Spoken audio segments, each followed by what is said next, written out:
Tu t'es prise pour qui à vouloir plus que ça exactement? Si cette phrase t'a déjà traversé l'esprit, tu sais exactement de quoi je parle. On est à la dernière lettre de Amber, le R.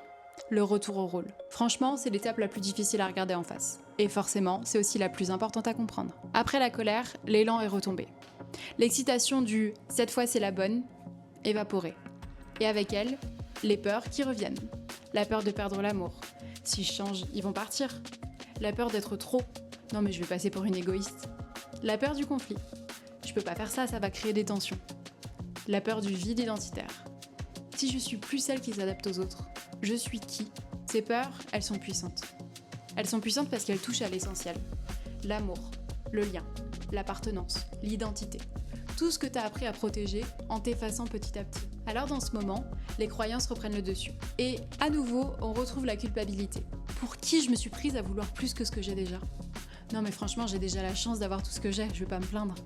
Ça pourrait être pire, non? Peut-être que j'ai juste agi comme une ado pourri gâtée. Donc forcément, à ce moment-là, tu te dévalorises. Tu veux trop, tu veux pas assez, tu sais pas ce que tu veux, tu sais trop ce que tu veux. Et puis tout ça, c'est de ta faute. Donc tu te flagelles, histoire de bien t'assurer de rentrer à nouveau dans le moule. Et ce moule qui te faisait fuir il y a encore quelques jours ou quelques semaines au début de ton cycle, soudain, il semble bien plus accueillant. C'est ce que j'appelle le confort du connu. Et c'est normal.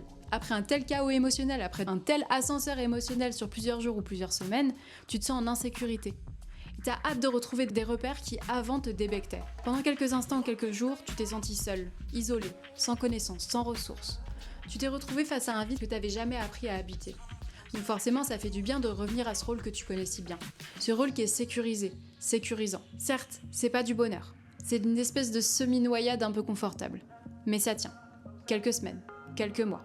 Jusqu'à la prochaine saturation. Perso, ce retour au rôle, je l'ai fait des dizaines et des dizaines de fois.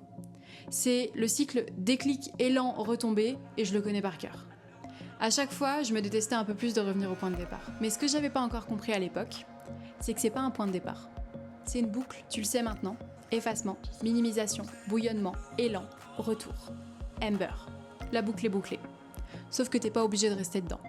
Parce que si t'apprends les bonnes ressources, les bons réflexes à chaque étape de la boucle, à chaque fois que tu fais le cycle, t'en apprends plus sur toi. Tu restes à tes côtés, plutôt que de te flageller et d'essayer de te faire rentrer dans des rôles qui te correspondent plus depuis des années. Et t'avances, petit à petit, jusqu'à ce que la boucle s'étire et devienne une spirale, jusqu'à ce qu'elle te permette enfin d'avancer. Si t'as regardé ces 5 vidéos et qu'à chaque lettre tu t'es dit « Oulala, mais c'est moi ça !» Sache un truc, t'es pas cassé, t'es pas un cas désespéré, tu manques pas de confiance, tu manques pas de connaissances, t'es juste épuisé d'exister pour les autres. Mais ton feu intérieur, ta braise, elle est encore là. Le vrai problème, c'est pas que tu passes à côté de ta vie. C'est que tu refais le même tour constamment en pensant que c'est un nouveau chemin. Alors maintenant que tu le vois, tu peux décider de ce que t'en fais. Rappelle-toi toujours, c'est toi qui as du pouvoir sur tes peurs, pas l'inverse.